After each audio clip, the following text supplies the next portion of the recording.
Hello students, my name is Devjit Shah and welcome to my YouTube channel Laws of Physics। तो आज के lecture में हम कुछ इम्पोर्टेंट टॉपिक डिस्कस करेंगे जो कॉम्पिटिटिव सेक्शन के लिए बहुत ही इम्पोर्टेंट है।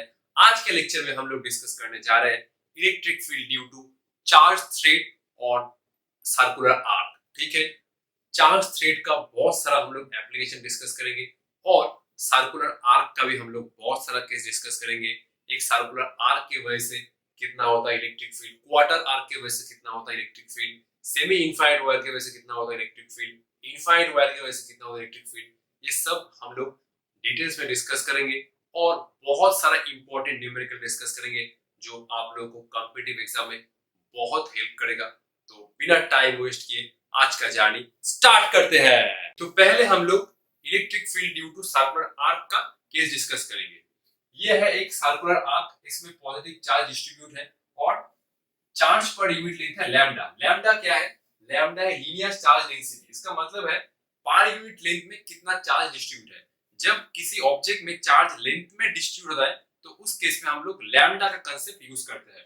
तो ये है सर्कुलर आर्क और ये है सर्कुलर आर्क का सेंटर और ये है रेडियस। ओ पॉइंट पर इलेक्ट्रिक फील्ड का एक्सप्रेशन क्या होगा? तो जस्ट हमें ये रिजल्ट याद रखना होगा।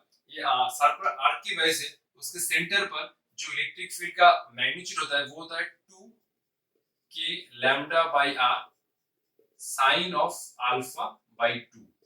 ठीक है, अब ये अल्फा क्या है? अल्फा है टोटल पूरा ये एंगल अल्फा। ये तो हुआ इलेक्ट्रिक फील्ड का एक्सप्रेशन 2 के lambda by r sine of alpha by 2। अब इलेक्ट्रिक फील्ड का डायरेक्शन कौन सा होगा? इलेक्ट्रिक फील्ड इस डायरेक्शन में होगा। जो नेट इलेक्ट्रिक फील्ड होगा वो होगा ओ पॉइंट पर ये डायरेक्शन में। तो इलेक्ट्रिक फील्ड का जो नेट डायरेक्शन होगा E O will be along angle bisector. मतलब जो नेट इलेक्ट्रिक फील्ड होगा वो ये इस साइड के साथ अल्फा बाई 2 एंगल बनाएगा, इस साइड के साथ भी अल्फा बाई 2 एंगल बनाएगा। ये एकदम बीच में से निकलेगा। तो नेट इलेक्ट्रिक फील्ड का डायरेक्शन होगा ये। ठीक है, एकदम बीच में से निकलेगा और इसी का हमें अब एप्लीकेशन करना है। ये है सेमी सर्कुलर आर्क, आप लोग देख सकते हैं। इस केस में पॉजिटिव चार्ज डिस्ट्रीब्यूट है और चार्ज पर यूनिट लेंथ है लैम्डा, रेडियस है आर, वो है सेंटर। तो इस केस में अल्फा क्या होगा? ये पूरा एंगल क्या होगा? ये पूरा एंगल होगा अल्फा इक्वल टू पाई। तो ओ पॉइंट पर इलेक्ट्रिक फील्ड का मैग्नीट्यूड क्या होगा? हमें इस एक्सप्रेशन का यूज करना होगा। ये हुआ 2 के lambda by r sine of, ये हुआ पाई बाई 2। क्योंकि ये पूरा एंगल है पाई तो ये बना 2 के lambda by r sine of pi by 2 कितना होता है? साइन ऑफ पाई बाई 2 होता है 1। तो ये एक्सप्रेशन हम लोग को याद रखना होगा क्योंकि प्रॉब्लम में हम लोग को बहुत हेल्प मिलेगा अगर हम लोग इस इक्वेशन को, मतलब ये फॉर्मूला को याद रखते हैं। Electric field due to semi circular arc at the centre. और इलेक्ट्रिक फील्ड का कौन सा डायरेक्शन में होगा? इलेक्ट्रिक फील्ड होगा नेट जो इलेक्ट्रिक फील्ड होगा वो होगा इस डायरेक्शन में, will be along angle bisector E naught. ठीक है, जो नेट इलेक्ट्रिक फील्ड का एक्सप्रेशन है वो है 2 के lambda by r semi circular arc की वजह से उसके सेंटर पर जो इलेक्ट्रिक फील्ड का मैग्नीट्यूड है वो है 2 के लैम्डा बाई आर और जो डायरेक्शन होगा वो होगा along the angle bisector। ठीक है, अच्छा इसको मैं अगर थोड़ा और आगे ले जाऊं तो ये बनता है 2 लैम्डा बाई आर और k का वैल्यू है 1 बाई 4 पाई एप्सिलॉन नॉट। तो ये बना lambda by 2 pi epsilon naught r, 2 cancel. तो k का वैल्यू है simple 1 by 4 pi epsilon naught. मैं k को साइड में लिख रहा हूं 1 बाई 4 पाई एप्सिलॉन नॉट। ठीक है, और एक केस है, ये है क्वार्टर आर्क। आप लोग देख सकते हैं ये एंगल कितना है?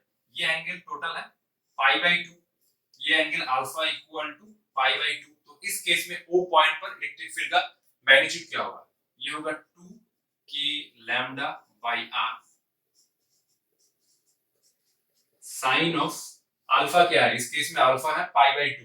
तो पाई बाई 2 ये बन जाएगा पाई बाई 4। ये एंगल कितना है? Pi by 2। तो alpha by 2 pi by 2 by 2 कितना हो जाएगा? Pi by 4। तो ये हुआ 2 के lambda by r sine of pi by 4 मतलब साइन 45 1 बाई रूट 2। तो ये रूट 2 कैंसिल हुआ तो ये बना रूट 2 के लैम्डा बाई आर।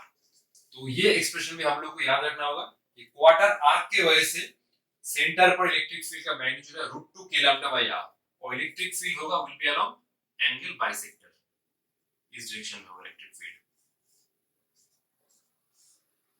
ठीक है, तो जनरल एक्सप्रेशन है ये k है 1/4πε0, लैम्डा है लीनियर चार्ज डेंसिटी, और सेमी सर्कुलर आर्क की वजह से सेंटर पर इलेक्ट्रिक फील्ड होता है 2k लैम्डा बाई आर और लैम्डा बाई 2πε0r, और इलेक्ट्रिक फील्ड का जो डायरेक्शन है वो तो एंगल बाइसेक्टर के अलावा है।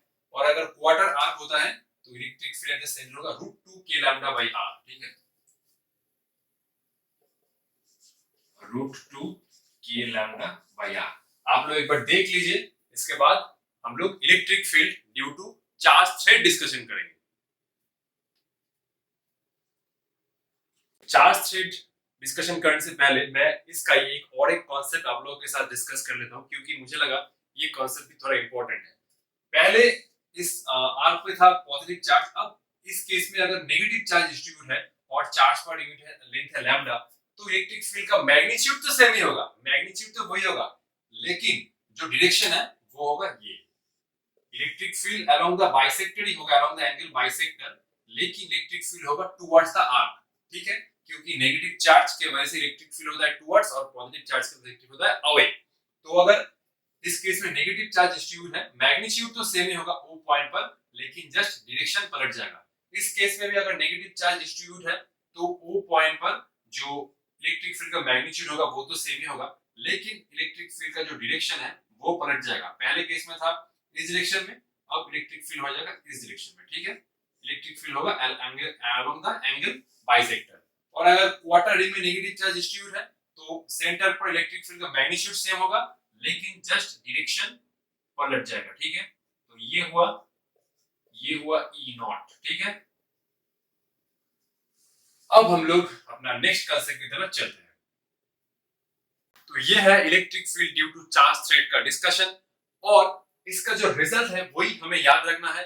रिजल्ट कैसे आ रहा है उसका इंपॉर्टेंस नहीं है, सिर्फ हमें रिजल्ट याद रखना है, और रिजल्ट को हमें प्रॉब्लम में कैसे अप्लाई करते हैं वो हमें सीखना है। तो ये है एक चार्ज वायर, इसमें पॉजिटिव चार्ज यूनिफॉर्म डिस्ट्रीब्यूट है और चार्ज पर यूनिट लेंथ है लैम्डा। वायर से r डिस्टेंस पर एक पॉइंट P है, हमें P पॉइंट पर इलेक्ट्रिक फील्ड का वैल्यू निकालना है। तो मैं क्या करूंगा, इस एंड से इस पॉइंट को ज्वाइन करूंगा और इस एंड से इस पॉइंट को ज्वाइन करूंगा। तो मान लो कि ये एंगल कुछ हुआ θ1 और ये एंगल हुआ θ2। तो एक इलेक्ट्रिक फील्ड का परपेंडिकुलर कंपोनेंट आएगा और एक पैरेलल कंपोनेंट आएगा। मैं मान लिया कि इलेक्ट्रिक फील्ड का जो परपेंडिकुलर कंपोनेंट होगा वो इसी डायरेक्शन में होगा, क्योंकि ये तो पॉजिटिव चार्ज डिस्ट्रीब्यूट है। तो ये हुआ इलेक्ट्रिक फील्ड का परपेंडिकुलर कंपोनेंट, ई परपेंडिकुलर, और इस डायरेक्शन में मान लो कि इलेक्ट्रिक फील्ड का पैरेलल कंपोनेंट है। वो तो प्रॉब्लम के ऊपर अप्लाई होगा कि ई पैरेलल कौन से डायरेक्शन में आएगा। तो ई परपेंडिकुलर का वैल्यू क्या होगा, ये होगा mod of k lambda by r sine of θ1 plus sine of θ2। और ई पैरेलल का एक्सप्रेशन भी हमें याद रखना होगा, वो होगा k lambda by r cos of θ1 minus cos of θ2। तो ये दोनों एक्सप्रेशन हमें याद रखना होगा। ई परपेंडिकुलर होगा k lambda by r sin θ1 plus sin θ2, इसका mod E parallel k lambda by r cos θ1 minus cos θ2। Mod मैंने क्यों लिया, मैं सिर्फ इलेक्ट्रिक फील्ड का जो परपेंडिकुलर और पैरेलल कंपोनेंट है उसका सिर्फ मैग्नीट्यूड लेना चाहता हूं। तो ये दो एक्सप्रेशन हम लोग को याद रखना होगा। और अब हम लोग पहले electric field due to charge thread का जो डायरेक्शन है वो हम लोग चेक करेंगे, उसके बाद हम लोग वैल्यू से भी उसको एनालाइज करेंगे। ठीक है, तो अब हम लोग electric field due to infinite wire discuss करेंगे, और ये एप्लीकेशन कॉम्पिटिटिव एग्जाम के लिए बहुत ही इंपॉर्टेंट है। तो ये है एक यूनिफॉर्मली चार्ज इनफाइनाइट वायर, आप लोग देख सकते हैं, और इसमें पॉजिटिव चार्ज डिस्ट्रीब्यूट है और चार्ज पर यूनिट लेंथ है लैम्डा। r डिस्टेंस पर इस पॉइंट पर हमें इलेक्ट्रिक फील्ड का पहले हम डायरेक्शन निकालना चाहते हैं। तो मैं पहले एक क्वाड्रेंट जैसा बनाना हूं। तो मैं पहले इस लाइन के राइट में जो वायर का सेक्शन है, इस सेक्शन की वजह से इस पॉइंट पर इलेक्ट्रिक फील्ड का डायरेक्शन एनालाइज करता हूं। तो वायर में पॉजिटिव चार्ज डिस्ट्रीब्यूट है, तो इस पोर्शन में जो पॉइंट चार्ज है, इस छोटे वाले पोर्शन में जो पॉइंट चार्ज है, इसके वजह से इलेक्ट्रिक फील्ड आएगा इस डायरेक्शन में, इस पॉइंट चार्ज की वजह से इलेक्ट्रिक फील्ड आएगा इस डायरेक्शन में, इस पॉइंट चार्ज की वजह से इलेक्ट्रिक फील्ड आएगा इस डायरेक्शन में, और इस पॉइंट चार्ज की वजह से इलेक्ट्रिक फील्ड आएगा इस डायरेक्शन में। इसका मतलब है इस लाइन के राइट में जो वायर का पोर्शन है, इस पोर्शन की वजह से इलेक्ट्रिक फील्ड का जो डायरेक्शन हो रहा है वो होगा सेकंड क्वाड्रेंट में। ये है first quadrant, second quadrant, third quadrant और फोर्थ क्वाड्रेंट। तो इस लाइन के राइट में जो वायर का सेक्शन है, इस सेक्शन की वजह से इलेक्ट्रिक फील्ड आ रहा है सेकंड क्वाड्रेंट में। अगर मैं इस लाइन के लेफ्ट में जो वायर का पोर्शन है, इस पोर्शन के वजह से इलेक्ट्रिक फील्ड चेक करता हूं, तो वो कौन से क्वाड्रेंट में आएगा? तो इस पोर्शन में जो पॉइंट चार्ज है, इस पोर्शन के वजह से इलेक्ट्रिक फील्ड आएगा इस क्वाड्रेंट में, इसके वजह से इलेक्ट्रिक फील्ड आएगा इस डायरेक्शन में, और इसके वजह से इलेक्ट्रिक फील्ड आएगा इस डायरेक्शन में, और इसके वजह से इलेक्ट्रिक फील्ड आएगा इस डायरेक्शन में। तो इस लाइन के लेफ्ट में जो वायर का पोर्शन है, इस पोर्शन के वजह से इलेक्ट्रिक फील्ड आ रहा है फर्स्ट क्वाड्रेंट में। अभी मैं क्या करूंगा, अब ध्यान से देखो, इन सभी इलेक्ट्रिक फील्ड का एक इस डायरेक्शन में कंपोनेंट होगा, मान लो कि ये है ई पैरेलल, और इन सभी का इस डायरेक्शन में एक परपेंडिकुलर कंपोनेंट भी होगा, इन सभी का इस डायरेक्शन में एक नेट पैरेलल कंपोनेंट होगा, और इन सभी का इस डायरेक्शन में एक परपेंडिकुलर कंपोनेंट भी होगा। ठीक है, इसका काम खत्म। अब मैं क्या करता हूं, अच्छा, इस वाले सभी इलेक्ट्रिक फील्ड का इस डायरेक्शन में एक पैरेलल कंपोनेंट आएगा, और इस वाले डायरेक्शन में फिर से एक परपेंडिकुलर कंपोनेंट आएगा। इन सभी का इस डायरेक्शन में एक पैरेलल कंपोनेंट आएगा, और इस डायरेक्शन में एक परपेंडिकुलर कंपोनेंट आएगा। तो ध्यान से देखो, ये दोनों इलेक्ट्रिक फील्ड कैंसिल आउट हो रहा है, और जो नेट इलेक्ट्रिक फील्ड बच रहा है वो हो रहा है इस डायरेक्शन में। ठीक है, वो हो रहा है इस डायरेक्शन में, ई नेट। तो इलेक्ट्रिक फील्ड इनफाइनाइट वायर की वजह से कोई एक पॉइंट पर पैरेलली कोई इलेक्ट्रिक फील्ड एग्जिस्ट नहीं करेगा, जो इलेक्ट्रिक फील्ड एग्जिस्ट करेगा वो होगा परपेंडिकुलर डायरेक्शन में। ठीक है, तो मैंने फिर से एक जस्ट इसको सिंपलीफाई करने के लिए बनाया है। ये है uniformly charge infinite wire, r distance पर कोई एक पॉइंट है, तो ये पॉइंट पर इलेक्ट्रिक फील्ड का जो डायरेक्शन होगा वो होगा ये ई नेट, मतलब ई परपेंडिकुलर। कोई भी पैरेलल इलेक्ट्रिक फील्ड एग्जिस्ट नहीं करेगा। मैंने ऑलरेडी इस एक्सप्लेनेशन से आप लोगों को समझा दिया है। ठीक है, तो मैं इसको वैल्यू से भी एनालाइज करता हूं। ठीक है, तो थीटा 1 और थीटा 2 क्या हुआ इस केस में? इस केस में ध्यान से देखो, वायर का दोनों एंड इंफिनिटी पर है, तो थीटा 1 भी 90 पर होगा और थीटा 2 भी 90 होगा। ठीक है, तो मैं अब वैल्यू चेक करता हूं, ये होगा k लैम्डा बाय r, ये हुआ sine of 90 degree plus sine of 90 degree. Sine 90 1 plus 1 होता है 2, तो that is 2k lambda by r। जो परपेंडिकुलर कंपोनेंट है वो है 2k लैम्डा बाय r, और ये है k लैम्डा बाय r, ये है cos of 90 degree minus cos of 90 degree. तो ये आ रहा है 0 cos 90 0 आता है। सो सिर्फ हम लोगों ने डायरेक्शन से भी चेक कर लिया और फिर वैल्यू से भी चेक कर लिया कि इलेक्ट्रिक फील्ड का सिर्फ परपेंडिकुलर कंपोनेंट एग्जिस्ट कर रहा है, पैरेलल मतलब हॉरिजॉन्टल डायरेक्शन में कोई भी कंपोनेंट एग्जिस्ट नहीं कर रहा है। तो इनफाइनाइट वायर के वजह से इलेक्ट्रिक फील्ड का जो डायरेक्शन होगा वो तो इस डायरेक्शन में होगा, और नेट इलेक्ट्रिक फील्ड का मैग्नीट्यूड क्या होगा, वो होगा 2k लैम्डा बाय r। ये एक्सप्रेशन भी हमें याद रखना है और डायरेक्शन भी हमें याद रखना है। रिमेंबर, तो electric field due to infinite wire होता है वायर से दूर की तरफ, और मैग्नीट्यूड होता है 2k लैम्डा बाय r। और इस केस में क्या होगा, ये है यूनिफॉर्मली चार्ज इनफाइनाइट वायर, लेकिन इस केस में नेगेटिव चार्ज डिस्ट्रीब्यूट है। इनफाइनाइट वायर तो है लेकिन इसमें नेगेटिव चार्ज डिस्ट्रीब्यूट है, और चार्ज पर यूनिट लेंथ है लैम्डा। तो r डिस्टेंस पर जो p पॉइंट है, इस p पॉइंट पर इलेक्ट्रिक फील्ड का मैग्नीट्यूड डायरेक्शन क्या होगा? मैग्नीट्यूड तो यही होगा 2k lambda by r। Parallel component कोई भी एग्जिस्ट नहीं करेगा, तो मैग्नीट्यूड ये होगा, जस्ट डायरेक्शन पलट जाएगा। E net equal to E perpendicular, that is equal to 2k lambda by r। Positive के लिए जो हुआ है जस्ट इसका ऑपोजिट डायरेक्शन होगा। ठीक है, तो अब हम लोग electric field due to semi infinite wire का केस डिस्कशन करेंगे। एक बार ध्यान से देख लो, तो अब हम लोग electric field due to semi infinite wire का केस डिस्कशन करेंगे। ठीक है, तो ये है uniformly charge semi infinite wire. इस एंड से r डिस्टेंस पर कोई एक पॉइंट है, इस पॉइंट पर हमें इलेक्ट्रिक फील्ड का पहले डायरेक्शन एनालाइज करना होगा। तो हम लोग कैसे कर सकते हैं, फिर से मैं एक क्वाड्रेंट जैसा बना रहा हूं। ये हुआ first quadrant, second quadrant, third quadrant और फोर्थ क्वाड्रेंट। तो वायर में चार्ज डिस्ट्रीब्यूट है, तो इस वाले पोर्शन में जो पॉइंट चार्ज है, इस पॉइंट चार्ज की वजह से इलेक्ट्रिक फील्ड इस डायरेक्शन में होगा, इस वाले पॉइंट चार्ज की वजह से इलेक्ट्रिक फील्ड इस डायरेक्शन में होगा, इस वाले पॉइंट चार्ज की वजह से इलेक्ट्रिक फील्ड इस डायरेक्शन में होगा और इस वाले पॉइंट चार्ज की वजह से इलेक्ट्रिक फील्ड इस डायरेक्शन में होगा। तो इस वायर की वजह से इलेक्ट्रिक फील्ड आ रहा है सेकंड क्वाड्रेंट में। मैं इन सभी इलेक्ट्रिक फील्ड का एक हॉरिजॉन्टल डायरेक्शन में कंपोनेंट बना सकता हूं। इन सभी का इस डायरेक्शन में एक हॉरिजॉन्टल कंपोनेंट आएगा ई पैरेलल, और इन सभी का इस डायरेक्शन में एक परपेंडिकुलर कंपोनेंट आएगा। इन सभी का इस डायरेक्शन में एक पैरेलल कंपोनेंट आएगा और इन सभी का इस डायरेक्शन में एक परपेंडिकुलर कंपोनेंट आएगा। तो अब हम लोग चेक करते हैं कि ये एक्सप्रेशन क्या होगा, मतलब ये ई परपेंडिकुलर और ई पैरेलल एक्सप्रेशन क्या होगा। ध्यान से देखो, वायर का तो एक एंड ये है, तो एक एंगल बना थीटा इक्वल टू 0 डिग्री और दूसरा एंगल बना theta equal to 90 degree. Theta equal to 0 degree कैसे आ रहा है, मान लो कि इस वायर का इस रीजन में कुछ लेंथ है, तो ये एंगल होता theta 1।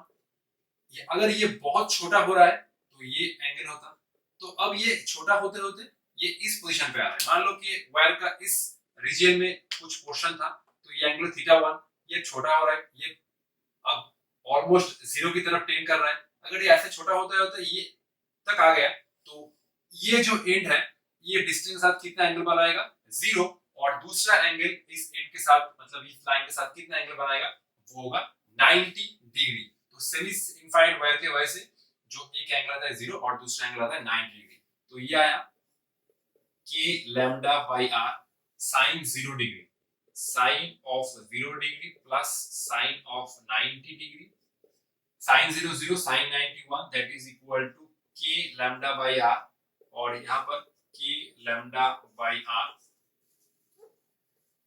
cos of 0 degree minus cos of 90 degree, cos 0 1 cos 90 0, so ये दोनों वैल्यू तो सेम ही है।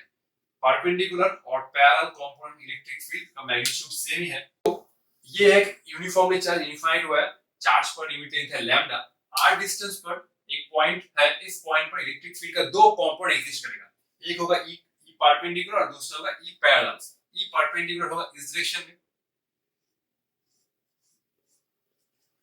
एक होगा ई परपेंडिकुलर जो है k लैम्डा बाय r, और एक होगा इस डायरेक्शन में, यह E parallel and that is equal to also k lambda by r। क्या आप लोग जस्ट गेस कर सकते हैं कि नेट इलेक्ट्रिक फील्ड कौन सा डायरेक्शन में आएगा और उसका मैग्नीट्यूड क्या होगा? देख लो, ये दोनों वेक्टर का मैग्नीट्यूड सेम है और उन दोनों के बीच में अगर एंगल होता है 90 डिग्री, तो मैंने बताया था कि जो रिजल्टेंट वेक्टर आएगा उसका मैग्नीट्यूड होगा √2a। ये एक वेक्टर है a, ये एक वेक्टर है, इन दोनों के बीच में एंगल 90 डिग्री, तो जो रिजल्टेंट वेक्टर बनेगा उसका मैग्नीट्यूड होगा √2a, और इसके साथ भी 45 डिग्री बनेगा, इसके साथ भी 45 डिग्री बनेगा, एकदम बीच में से निकलेगा इन दोनों के। तो इस केस में भी इलेक्ट्रिक फील्ड का जो दो कंपोनेंट है उन दोनों का मैग्नीट्यूड सेम है और उन दोनों के बीच में एंगल 90 डिग्री, तो रिजल्टेंट फील्ड जो रिजल्टेंट इलेक्ट्रिक फील्ड बनेगा वो उन दोनों के बीच में से निकलेगा और नेट इलेक्ट्रिक फील्ड बनेगा √2a, तो √2 k लैम्डा बाय r, ये हुआ इस पॉइंट पर इलेक्ट्रिक फील्ड का नेट मैग्नीट्यूड, और इसके साथ भी 45 डिग्री बनाएगा और इसके साथ भी 45 डिग्री बनाएगा। और इस केस में क्या होगा, जब सेमी इनफाइनाइट वायर तो है लेकिन इसमें नेगेटिव चार्ज है, तो जस्ट डायरेक्शन पलट जाएगा। अब ई परपेंडिकुलर होगा, अब ई परपेंडिकुलर होगा इस डायरेक्शन में जो होगा k लैम्डा बाय r, मैं इसको थोड़ा साइड में लिखता हूं, तो जो ई परपेंडिकुलर होगा वो होगा k लैम्डा बाय r, और ई पैरेलल होगा जस्ट इस डायरेक्शन में, तो ई पैरेलल होगा इस डायरेक्शन में जो होगा फिर से k lambda by r, just direction पलट जाएगा और रिजल्ट इलेक्ट्रिक फील्ड अभी इस कोऑर्डिनेट में बनेगा, E net that is equal to E net that is equal to √2 k lambda by r, इसके साथ भी 45 डिग्री और इसके साथ भी 45 डिग्री। ठीक है, तो ये डिस्टेंस है r। तो अगर नेगेटिव चार्ज डिस्ट्रीब्यूट है, एक्सप्रेशन तो सेम ही रहेगा, जस्ट क्या होगा, जस्ट डायरेक्शन पलट जाएगा। ई परपेंडिकुलर पहले था इस डायरेक्शन में, अभी होगा इस डायरेक्शन में, ई परपेंडिकुलर, और ई पैरेलल था इस डायरेक्शन में, अभी ई पैरेलल होगा इस डायरेक्शन में, और नेट जो इलेक्ट्रिक फील्ड बनेगा उसका वैल्यू तो सेम ही आएगा। इस केस में हम लोग को क्या करना होगा, जो ये दो कंपोनेंट आ रहा है ये हम लोग को याद रखना होगा, रिमेंबर, और नेट इलेक्ट्रिक फील्ड का भी जो एक्सप्रेशन है वो हमें याद रखना होगा, रिमेंबर, और डायरेक्शन क्या आ रहा है वो भी हमें याद रखना होगा फॉर न्यूमेरिकल पर्पस। तो अगर सेमी इनफाइनाइट वायर है, सेमी इनफाइनाइट वायर के वजह से इलेक्ट्रिक फील्ड एक बार देख लो, इलेक्ट्रिक फील्ड का एक कंपोनेंट होता है इस एंड से दूर की तरफ, ठीक है, और इस एंड में मतलब इस लाइन में तो चार्ज डिस्ट्रीब्यूट है, और एक कंपोनेंट आएगा इसके ऑपोजिट, मतलब इंफिनिटी जहां पर है इंफिनिटी के जस्ट ऑपोजिट डायरेक्शन में आएगा इलेक्ट्रिक फील्ड का और एक कंपोनेंट आएगा इस पॉइंट से दूर की तरफ, और एक कंपोनेंट आएगा इंफिनिटी के ऑपोजिट डायरेक्शन में। इस केस में जस्ट क्या है, अगर नेगेटिव चार्ज डिस्ट्रीब्यूट है तो एक कंपोनेंट आएगा इस एंड की तरफ और एक कंपोनेंट आएगा टुवर्ड्स द इंफिनिटी। ठीक है, ठीक है, जस्ट एक बार देख लो ध्यान से, हमें क्या क्या याद रखना होगा। सेमी इनफाइनाइट वायर की वजह से परपेंडिकुलर कंपोनेंट और पैरेलल कंपोनेंट का जो एक्सप्रेशन है वो हमें याद रखना होगा, रिंग मतलब रिमेंबर, नेट इलेक्ट्रिक फील्ड का वैल्यू याद रखना होगा, डायरेक्शन क्या क्या आ रहा है वो भी हमें याद रखना होगा, और अगर नेगेटिव होता है तो उसके लिए डायरेक्शन क्या होता है वो भी हमें याद रखना होगा, ताकि हम लोग अगर इस टाइप का न्यूमेरिकल आता है कोई न्यूमेरिकल, वो हम लोग जस्ट डिस्कस करेंगे अभी, तो उसमें हम लोग कैसे विद इन जस्ट 5 सेकंड या 7 सेकंड हम लोग उसको सॉल्व कर सकते हैं। आप लोग एक बार ध्यान से देख लीजिए, ई नेट आ रहा है, इस केस में जो ई नेट आ रहा है वो होगा √2 k लैम्डा बाई r, ये याद रखना। ठीक है, तो ये है फर्स्ट प्रॉब्लम। ये एक फिगर है, इस केस में ये जो एंड है वो इंफिनिटी तक जा रहा है, और ये एंड भी इंफिनिटी तक जा रहा है, और ये एक आर्क जैसा कुछ बना है, आर्क का जो रेडियस है वो है r। हमें इस फिगर की वजह से नेट इलेक्ट्रिक फील्ड एट ऊपर फाइंड करना है। जो रेडियस है r, मैं जस्ट इसको इरेज कर रहा हूं, आप लोग लिख लीजिए, r is radius of arc. तो इस प्रॉब्लम को टैकल करने के लिए मैं इस फिगर को तीन चीज के कॉम्बिनेशन से समझ सकता हूं।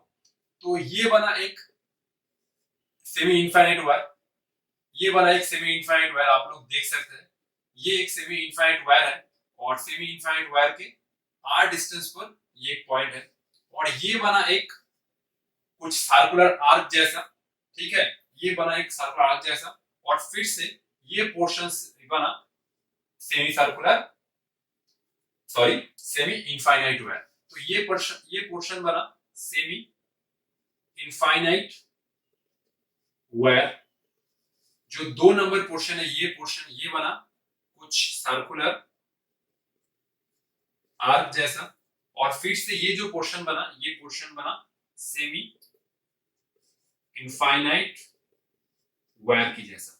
अब जस्ट कुछ नहीं करना, जस्ट हमें रिजल्ट याद रखना है और उसके साथ डायरेक्शन याद रखना है, बस काम हो जाएगा। तो वो पॉइंट पर, इस पॉइंट पर हमें नेट इलेक्ट्रिक फील्ड का डायरेक्शन और मैग्नीट्यूड निकालना है। तो हम लोग कैसे सॉल्व करेंगे, तो ये हुआ एक semi infinite wire, semi infinite wire से r डिस्टेंस पर एक ये पॉइंट है, तो ये पॉइंट पर इलेक्ट्रिक फील्ड का 2 कंपोनेंट आएगा। जस्ट अभी हमने डिस्कस किया, एक होगा परपेंडिकुलर और एक होगा पैरेलल।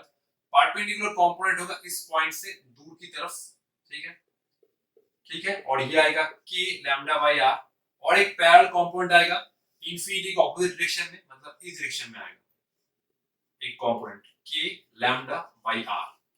अब हम इस पोर्शन के वजह से इस पॉइंट पर इलेक्ट्रिक फील्ड का डायरेक्शन और वैल्यू चेक करते हैं। तो ये भी है एक सेमी इनफाइनाइट वायर, डिस्टेंस तो सेम ही है r। इसके वजह से इलेक्ट्रिक फील्ड का एक कंपोनेंट आएगा इस पॉइंट से दूर की तरफ, ये हुआ k लैम्डा बाय, अच्छा ये स्मॉलर नहीं होगा, ये कैपिटल R होगा क्योंकि ये डिस्टेंस है कैपिटल R। तो इस पॉइंट से, तो इस पोर्शन की वजह से ये पॉइंट पर इलेक्ट्रिक फील्ड का एक कंपोनेंट आएगा k लैम्डा बाई r, और एक कंपोनेंट होगा इंफिनिटी के ऑपोजिट डायरेक्शन में, तो ये हुआ k लैम्डा बाई r। और एक पोर्शन बच गया, ये है सेमी सर्कुलर आर्क, और ये कुछ क्या लग रहा है, अच्छा ये पोर्शन कितना एंगल बना है, देखो ये पोर्शन एंगल बना है टोटल कुछ 90 डिग्री। तो अगर अल्फा अगर 90 डिग्री होता है तो सेंटर पर ये तो कुछ सर्कुलर आर्क जैसा लग रहा है, ई ओ क्या था 2k lambda by r sine of alpha by 2k lambda, तो साइन ऑफ, अच्छा ये पूरा एंगल कितना है साइन ऑफ 90 डिग्री, तो साइन 90 डिग्री बाई 2, ये आएगा 2k lambda by r sine 45 degree, 45 मतलब 1 बाई रूट 2, ये आ रहा है root 2k lambda by r, ठीक है। और तो ये बना एक क्वार्टर आर्क की जैसे, क्वार्टर आर्क की वजह से सेंटर पर इलेक्ट्रिक फील्ड कितना होता है root 2k lambda by r, ये एक्सप्रेशन आप लोगों को याद रखना होगा, ठीक है। और इलेक्ट्रिक फील्ड कौन से डायरेक्शन में होगा, इलेक्ट्रिक फील्ड होगा will be along angle bisector, अगर ये एंगल है 90 डिग्री तो इसके वजह से इलेक्ट्रिक फील्ड होगा इस डायरेक्शन में, ठीक है। इलेक्ट्रिक फील्ड होगा ये इस डायरेक्शन में, ये हुआ टोटल 90 डिग्री, इलेक्ट्रिक फील्ड होगा angle will be along angle bisector, और ये होगा root 2k lambda by r। ध्यान से देखो ये दोनों कंपोनेंट, मैं इसको जस्ट और एक, ये दोनों कंपोनेंट कैंसिल आउट हो रहा है, k lambda by r, k lambda by r, ये दोनों कंपोनेंट कैंसिल आउट हो रहा है, जस्ट ये कंपोनेंट एग्जिस्ट कर रहा है। तो इस फिगर की वजह से इस पॉइंट पर जो इलेक्ट्रिक फील्ड का नेट एक्सप्रेशन आएगा वो होगा root 2k lambda by r, और डायरेक्शन होगा इस डायरेक्शन में। मैं एक बार फिर से इसको आप लोगों को बोल देता हूं, ये है semi infinite wire, semi infinite wire की वजह से r डिस्टेंस पर ये पॉइंट है, ये पॉइंट पे इलेक्ट्रिक फील्ड का दो कंपोनेंट आएगा, एक होगा इस पॉइंट से दूर की तरफ k लैम्डा बाई r, और एक होगा इंफिनिटी के ऑपोजिट डायरेक्शन में, ये होगा parallel component k lambda by r। इस पोर्शन की वजह से भी इलेक्ट्रिक फील्ड का दो कंपोनेंट आएगा, ये है सेमी इनफाइनाइट वायर, इस पोर्शन की वजह से एक कंपोनेंट आएगा परपेंडिकुलर कंपोनेंट जो इस पॉइंट से दूर की तरफ k लैम्डा बाई r, और एक कंपोनेंट होगा इंफिनिटी के ऑपोजिट डायरेक्शन में, वो भी होगा k लैम्डा बाई r। इसकी वजह से ये बना परपेंडिकुलर कंपोनेंट और ये बना हॉरिजॉन्टल कंपोनेंट। अब बचा ये है एक क्वार्टर रिंग, अगर ये एक्सप्रेशन आप लोग याद रखते हैं तो थोड़ा इजी होगा। तो ये है क्वार्टर रिंग, टोटल एंगल कितना है 90 डिग्री, तो ये है फार्मूला, ये आता है क्वार्टर रिंग की वजह से सेंटर पर, और क्वार्टर आर्क की वजह से सेंटर पर इलेक्ट्रिक फील्ड का एक्सप्रेशन, तो root 2k lambda by r, और इलेक्ट्रिक ये क्वार्टर आर्क की वजह से इलेक्ट्रिक फील्ड होगा अलोंग द एंगल बाइसेक्टर, ये है टोटल 90 डिग्री, तो ये आएगा root 2k lambda by r, मतलब ये होगा कुछ 45 डिग्री के आसपास। तो इस पॉइंट पर इलेक्ट्रिक फील्ड का जो नेट होगा वो होगा root 2k lambda by r, क्योंकि ये दोनों तो कैंसिल हो रहा है और ये दोनों भी कैंसिल हो रहा है, ठीक है। थोड़ा ध्यान से करना होगा, प्रॉब्लम बहुत ही सिंपल है। तो ये है हमारा नेक्स्ट प्रॉब्लम, और ये प्रॉब्लम बहुत ही इंटरेस्टिंग है और शानदार भी है। ये है दोनों यूनिफॉर्मली चार्ज इनफाइनाइट वायर, ये है वायर नंबर 1 और ये है वायर नंबर 2, दोनों ही वायर इनफाइनाइट है, और इस वायर में चार्ज पर यूनिट लेंथ है लैम्डा 1, इस वायर में चार्ज पर यूनिट है लैम्डा 2, दोनों ही वायर में पॉजिटिव चार्ज डिस्ट्रीब्यूट। हमें क्या निकालना है, find the force per unit length on wire 2 due to wire 1। Wire 1 की वजह से, मतलब इस वायर की वजह से इस वायर पर यूनिट लेंथ में कितना फोर्स अप्लाई हो रहा है वो हमें फाइंड करना है, और वो हम लोग कैसे निकालते हैं। ये है यूनिफॉर्मली चार्ज इनफाइनाइट वायर, और इनफाइनाइट वायर की वजह से इलेक्ट्रिक फील्ड का सिर्फ एक ही कंपोनेंट एग्जिस्ट करता है, वो होता है ई परपेंडिकुलर। एक्सप्रेशन क्या था 2k लैम्डा बाई r, मतलब lambda by 2 pi epsilon naught r। तो इस वायर की वजह से इलेक्ट्रिक फील्ड होगा कुछ इस डायरेक्शन में, वो होगा E1 दैट is equal to lambda 1 by 2 pi epsilon naught r, क्योंकि इस वायर में चार्ज पर यूनिट है लैम्डा 1।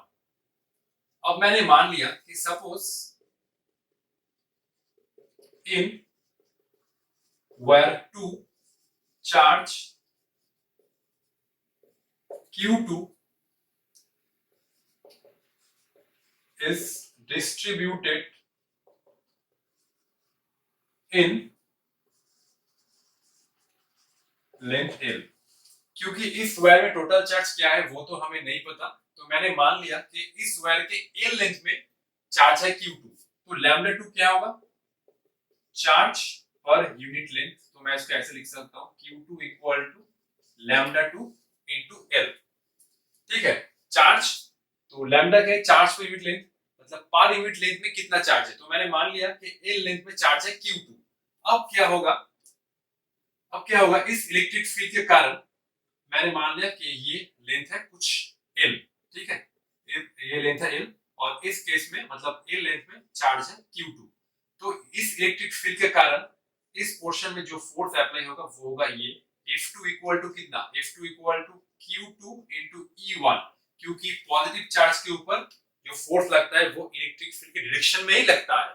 तो मैंने मान लिया कि इस जो लेंथ है, ये वाले लेंथ में चार्ज है Q2, और ये वाले लेंथ के ऊपर फोर्स कितना अप्लाई हो रहा है, Q2 इंटू E1। तो मैं इसको यहाँ पर लिख रहा हूँ, तो F2 equal to Q2 into E1।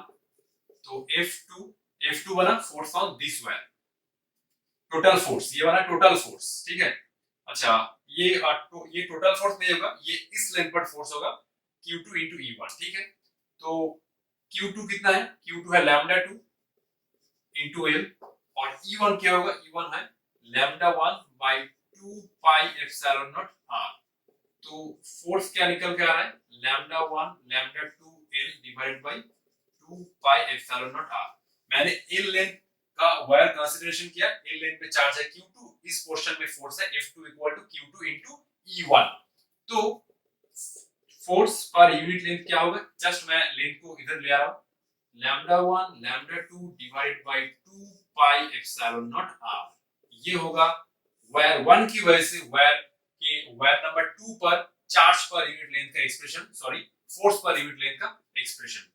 Wire number 1 की वजह से वायर नंबर 2 पर फोर्स पर यूनिट लेंथ का एक्सप्रेशन होगा ये, और ये ठीक ही हमें फॉलो करना था। इलेक्ट्रिक फील्ड का वैल्यू निकालो, एल लेंथ पे चार्ज थोड़ा एज्यूम करो, इस लेंथ में कितना फोर्स अप्लाई हो रहा है F2, और F2 by L lambda 1 lambda 2 2 pi epsilon R. ये एक्सप्रेशन आप लोगों को याद रखना होगा फॉर न्यूमेरिकल पर्पस। ठीक है, ये है हमारा दो लास्ट प्रॉब्लम, बहुत ही सिंपल है और बहुत ही कंसेप्चुअल है। थोड़ा टाइम देके सॉल्व करो, पूरा मजा आएगा। ठीक है, देखो ये है एक यूनिफॉर्मली चार्ज इनफाइनाइट वायर। ठीक है, देख सकते हो इनफाइनाइट तक एक्सटेंड है, चार्ज पर यूनिट लेंथ है लैम्डा, लैम्डा क्या है, लीनियर चार्ज डेंसिटी। इस वायर से r डिस्टेंस पर एक डाइपोल है, ये दोनों चार्ज है डाइपोल जो 2a सेपरेशन पर है। हमें इस वायर के वजह से इस डाइपोल पर फोर्स निकालना होगा, नेट फोर्स। ठीक है, तो कैसे करोगे, सिंपल, इसका आंसर आएगा वो जीरो होगा। कैसे, देखो इस वायर की वजह से इलेक्ट्रिक फील्ड होगा इस डायरेक्शन में। ठीक है, क्योंकि पॉजिटिव से इलेक्ट्रिक फील्ड होता है इससे दूर की तरफ। तो ऑब्वियसली देखो ये दोनों चार्ज इस वायर से सेम डिस्टेंस पर है। ठीक है, तो दोनों के पोजीशन पर इलेक्ट्रिक फील्ड का जो वैल्यू है वो तो सेम ही होगा। ठीक है, इलेक्ट्रिक फील्ड है इस डायरेक्शन में, तो प्लस क्यू के ऊपर कितना फोर्स काम करेगा, QE, और माइनस क्यू के ऊपर कितना फोर्स काम करेगा, वो होगा माइनस QE। ठीक है, दोनों चार्ज के ऊपर फोर्स तो सेम है लेकिन दोनों फोर्स है ये ऑपोजिट, तो QE माइनस QB वो होगा जीरो। ठीक है, अच्छा r डिस्टेंस पर इलेक्ट्रिक फील्ड का एक्सप्रेशन कितना बनता है, इलेक्ट्रिक फील्ड का एक्सप्रेशन बनेगा lambda by 2 pi epsilon naught r। Minus q charge के ऊपर कितना फोर्स है, माइनस QE, और प्लस q चार्ज के ऊपर प्लस QB। इन दोनों पोजीशन पर इलेक्ट्रिक फील्ड का वैल्यू सेम ही है क्योंकि ये दोनों चार्ज सेम स्ट्रेट लाइन में है, और ये स्ट्रेट लाइन इस वायर से r डिस्टेंस पर है, तो सिंपल नेट फोर्स आएगा जीरो। ठीक है, सिंपल। और ये है एक स्ट्रक्चर। ठीक है, तो ये स्ट्रक्चर है, ये एक सेमी सर्कुलर पोर्शन है, ये भी एक सेमी सर्कुलर पोर्शन है। इस पोर्शन में चार्ज पर यूनिट लेंथ है लैम्डा लैम्डा लैम्डा, और इस पोर्शन में चार्ज पर यूनिट है लैम्डा। हमें क्या करना होगा, इस शेप की वजह से इस पॉइंट पर नेट इलेक्ट्रिक फील्ड निकालना होगा। ठीक है, मैं ये पॉइंट को P नाम दूंगा, तो find electric field at P। ठीक है, अब देखो इन दोनों स्ट्रेट लाइन के वजह से, ठीक है, P पॉइंट पर कोई भी इलेक्ट्रिक फील्ड नहीं होगा, क्योंकि देखो ये पॉइंट इस पोर्शन के लिए एक्सिस के ऊपर लाई कर रहा है। ठीक है, देखो कोई पॉइंट अगर उस वायर के एक्सिस के ऊपर लाई कर रहा है और एक्सटेंडेड पोर्शन के ऊपर लाई कर रहा है, तो उस पॉइंट पे इलेक्ट्रिक फील्ड बनता है जीरो। ये पॉइंट देखो इस पोर्शन के एक्सटेंडेड पोर्शन पर लाई कर रहा है। ठीक है, इसको एक्सिस ही बोल सकते हो।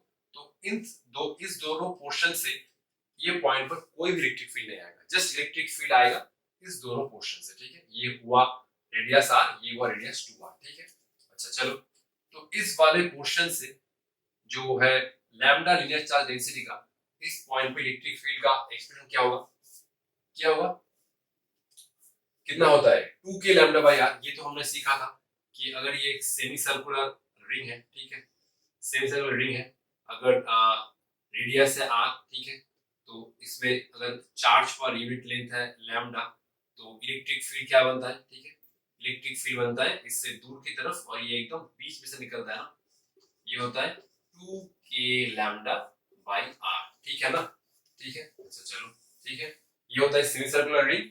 तो सेंटर पर कितना होता है electric field 2k lambda by R जब चार्ज पर यूनिट लेंथ है लैम्डा। तो इस केस में भी लास्ट चार्ज डिस्ट्रीब्यूट है, तो इलेक्ट्रिक फील्ड इस वाले पोर्शन के लिए होगा इस डायरेक्शन में, ठीक है, ये कितना होगा, ये होगा 2k लैम्डा बाय डिस्टेंस क्या आर, ठीक है। अच्छा, और इस वाले पोर्शन के लिए इलेक्ट्रिक फील्ड होगा इससे दूर की तरफ, ठीक है, तो ये होगा कितना, देखो ये होगा 2k 2 lambda divide by 2r ना। तो इस वाले पोर्शन के लिए इस पॉइंट पे इलेक्ट्रिक फील्ड बना कितना, इस डायरेक्शन में 2k लैम्डा बाय r, तो इसका रेडियस कितना r, और इस वाले पोर्शन के रेडियस कितना है 2r। तो इस वाले पोर्शन के लिए p पॉइंट पे इलेक्ट्रिक फील्ड बन रहा है इस डायरेक्शन में जो एंगल बाइसेक्टर है, तो 2k 2 लैम्डा बाय 2r, ठीक है। तो p पॉइंट पर इस डायरेक्शन में कितना इलेक्ट्रिक फील्ड हुआ 4k लैम्डा बाय 2r ना, 4k लैम्डा बाय 2r, और इस डायरेक्शन में कितना बन रहा है 2k लैम्डा बाय r, ठीक है। अच्छा ये 2 से गया, अच्छा 2k लैम्डा बाय r, तो ये हुआ 2k लैम्डा बाय r। अब देखो क्या हो रहा है, इक्वल ऑपोजिट इलेक्ट्रिक फील्ड है, ठीक है, ये हुआ 2k लैम्डा बाय r, ये हो रहा है 2k लैम्डा बाय r, और ये कितना हो रहा है 4k लैम्डा बाय r। अच्छा 4 से 2 से 4 गया 2k लैम्डा बाय r, तो इलेक्ट्रिक फील्ड कितना आएगा, इलेक्ट्रिक फील्ड सिंपल 0 आएगा, ठीक है। बहुत ही आसान था, जस्ट कंसेप्ट अप्लाई करो आंसर मिल जाएगा, ठीक है। तो ठीक है, आज के लिए इतना ही, मिलते हैं नेक्स्ट वीडियो में। नेक्स्ट वीडियो में हम लोग और भी बहुत सारा कंसेप्ट डिस्कस करेंगे, तब तक पढ़ाई करते रहो। All the best.